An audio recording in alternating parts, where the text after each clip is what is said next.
With the outcome of this federal election, many Albertans and Western Canadians are expressing frustration and anger, feeling used and left out of the decision-making process.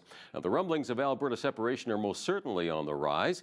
Joining us to discuss this is Jeff Rath. He is a constitutional lawyer and the CEO of the Alberta Prosperity Project. Good to have you with us, Jeff. Oh, thank you. And just to correct the record, I'm actually the general counsel of the Alberta Prosperity Project. My apologies. My good friend Mitch Sylvester is the CEO. Okay, general counsel. That works too. Hey, why don't you first of all just tell us a bit about the Alberta Prosperity Project? What are you all about?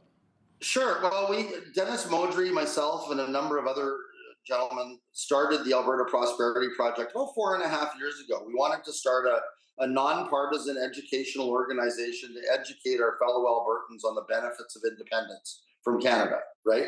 So we've obviously been working away at that for the last number of years, and we are now involved in helping to organize a referendum to remove Alberta from Canada and become an independent country.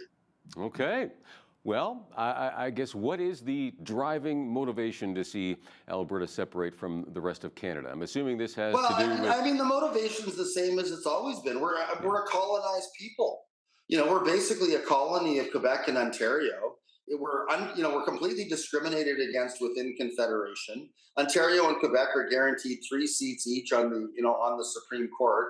Alberta's lucky if it ever gets one.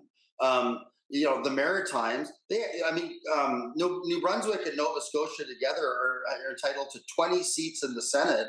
Their population combined is 2 million. Ours is almost 5. We only get 6. So they almost have 7 times more Senate seats than we do. Quebec only has 9 million people, so it's barely double Alberta's population. It's guaranteed 24 Senate seats. Ontario's guaranteed 24 Senate seats. Alberta is basically treated like a colony of Eastern Canada, and we're sick and tired of it. Send us your oil and gas money and equalization payments and just shut up. That's basically kind of how we feel, right? Absolutely. And then when we go to Ottawa to protest the way we're treated, what's the reaction? They declare the War Measures Act, or the Emergencies Act, but it's effectively the War Measures Act. And they're trampling Aboriginal women in the street with riot horses because Trudeau and his cabinet ministers are all lamenting the fact that they didn't have access to Leopard tanks so they could crush us under tank treads like they did in Tiananmen Square. So this is Canada as it exists today. So, but again, let's leave all the grievance aside. I mean, there's lots of them. We don't need to focus on, the degree to which Alberta is, is a colony of Quebec and Ontario. I think that's just a fact. Read section 154 of the Supreme Court secession reference. They set out the test for what a colonized people is. Alberta meets the test. From the standpoint of being able to unilaterally declare independence from Canada, but I'll just leave that for other legal scholars. Yeah, we could probably do a whole 15 minutes just on that. Really interesting. Oh, absolutely, right? But let's focus on the benefits of independence to Alberta, right? So we're in a situation now where let's imagine that Alberta is a completely battered spouse who's been punched in the face repeatedly by an abusive husband, right?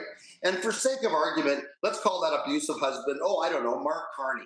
Okay, so this is the same guy that's been running economic policy for the last 10 years for Trudeau, shutting down our pipelines, denying that there's a business case for liquid natural gas to go anywhere in the world because of all the money he's making with his buddies in the Qatari Sovereign Wealth Fund, etc. Right? So let's just imagine that Carney is the abusive spouse. All he has to offer Albertans is a little box of chocolates. We're in the halfway house, right? We're out of the family home, because they voted us out in the last election. And, we're getting ready, we've got a restraining order. We're getting ready to move into a nice new house. And along comes Mark Carney with his little box of chocolates. Oh, I'll give you an energy corridor. Oh, I'll do this for you. I might do that for you. Oh, no, but we're not going to kill the anti-pipeline bill. Oh, no, we're not going to change the specifications on rail tankers so that you can move, oil by train to Texas. Oh, no, we're not going to get rid of the carbon emission tax. Oh, no, we can never, ever give up on the idea that we can actually limit Alberta oil production by putting in production caps. Okay, yeah, no worries. It's really interesting to hear your perspective on this. Now, I know there's people who would say, well, we're part of Canada, so there's benefits to that. So what are the benefits? How would we be missing out on some things? For example, again, do we need to come up with our own currency? Can we keep on using Canadian currency, our own central bank, our own military? We're not going to want to use Canadian currency, because the day Alberta declares its independence from Canada with the full recognition of the United States of America, the Canadian dollar will be trading on par with the Polish zloty. So, obviously, we're working with bankers. Alberta will have a central bank. In the interim, we will likely be using the U.S. dollar, as our currency until the Alberta dollar, fully backed by the natural resources of Alberta, is up and floated. Central bank isn't a problem. As far as the military goes, those are all negotiations. But obviously, we're going to take, the independent Commonwealth of Alberta would take over all the Canadian military bases. We'd enter into an agreement with the U.S. To effectively meet NATO spending requirements for Alberta's own defense. We'll have our own defense force, in Alberta, on a going forward basis. Okay, well, let me jump in there for a sec. So, because I know you've done some Washington meetings as well with some of their leaders, to talk about, what kind of possibility would there be, to be the 51st state, if you will, to actually join the American Union, or would it be more preferable to remain an independent sovereign nation of Alberta? What's the preference No, and there? just to be clear, we have had meetings in the United States. Yeah. With at a very senior level within the present U.S. administration.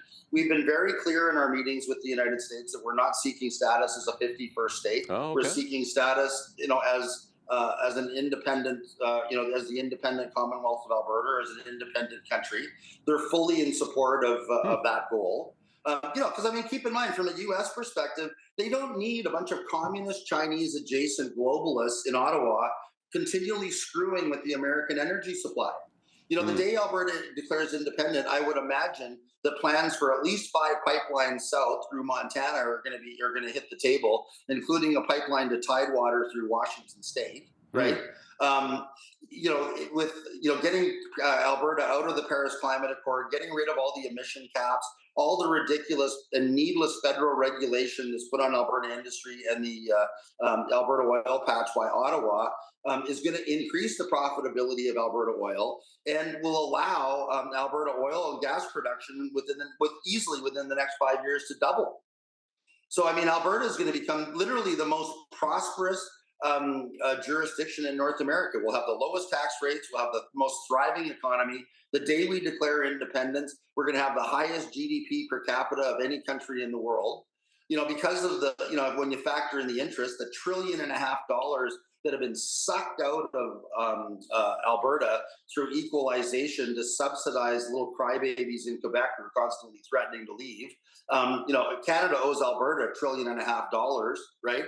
So I don't think we own any share of the Canadian national debt, as an example. Interesting, yeah. Although to be debt-free, that would be amazing. What a, right? what could a nation do?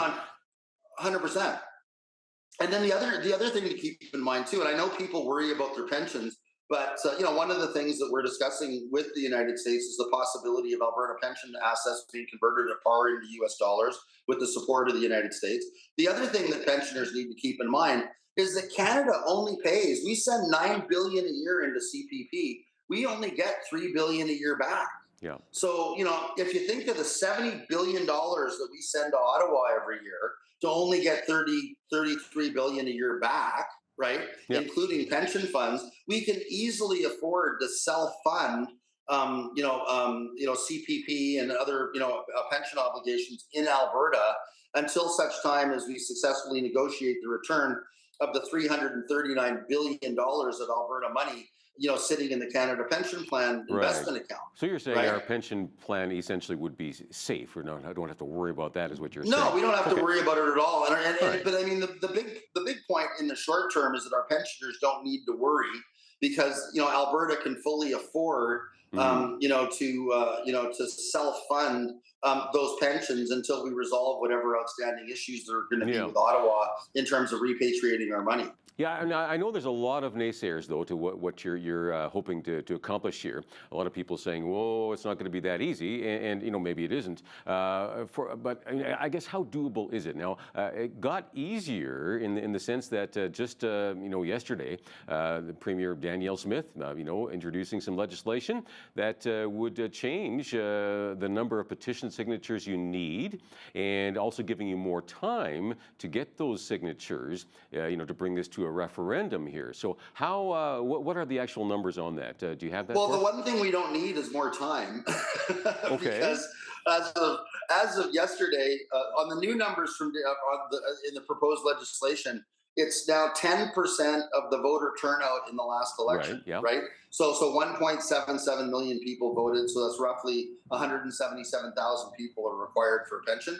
Okay. As of this morning, I mean, APP has just been flooded with people providing their names and addresses, and they're not signatures on the petition, but these are people pre-registering and pledging to sign the petitions once Okay. they're circulated. Yeah. We're now over 250,000 signatures. We need What? 177,000. What? You've got 250,000 people saying they have pledged to sign, because they'll have to do it in person, right? Okay. Right. And so you've got more than you need already. It's just a matter of, I guess having enough troops on the ground to actually go and collect those signatures and present it to the Premier. Well, if the stars all align like you're hoping they will, how long would it take to actually get to a place where Alberta is a sovereign nation? That's not going to happen overnight. How many years would that take, you think? It's going to happen this calendar year. So Yeah, well, okay, I'm serious. I would bet against that, but okay, but you could, but if we're into 2026, it's going to be very early in 2026. One of the issues, just let me finish. One of the issues is the new legislation that Premier Smith is bringing in has a 120-day period. Well, that's a two-edged sword, because we don't need a 120-day period, right, to gather the signatures. We're confident we could do it in 30 days, if not 90 days under the old, under the pre-existing statute, right? I mean, that's how overwhelming the support for independence is in Alberta right now. So, one of the things that we're looking at is our goal for this month is to actually get 600,000 pledges for signatures. And we're considering triggering, the referendum procedure under the old act and getting the signatures together in the 90-day period, so that we can then have the bureaucrats and Elections Alberta, have the lead time that they need to then organize the referendum, to have the referendum in this calendar year.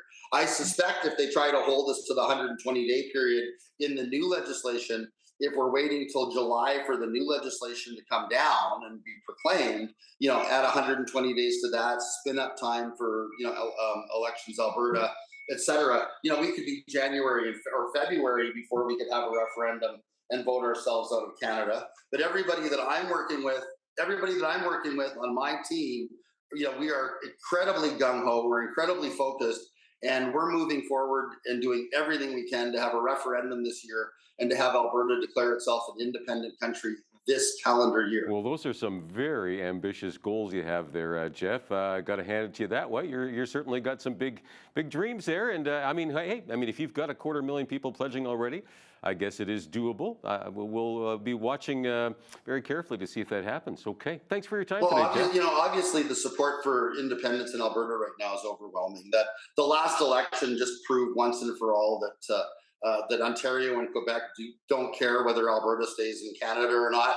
And my take on that last election is that we don't even need to separate from Canada. Ontario and Quebec in the last election voted to separate from Alberta. So you're feeling like we've been kicked out more than wanting to leave. Oh no, I think they told us once and for all we're not welcome, and God bless them. I'm happy they did it. It's a good wake up call for our fellow citizens, and it's time to do something different. The old saying, right? You do the same thing over and over and over again, and you expect a different result. It's the very definition of insanity. It's time for a change. And it's time for Albertans to all be given a 30% pay raise by getting rid of all federal taxes and regulation in Alberta. Well, Jeff, very interesting conversation today. I'm out of time. Got to leave it there, but thank you so much. Jeff Rath, the General Counsel for the Alberta Prosperity Project.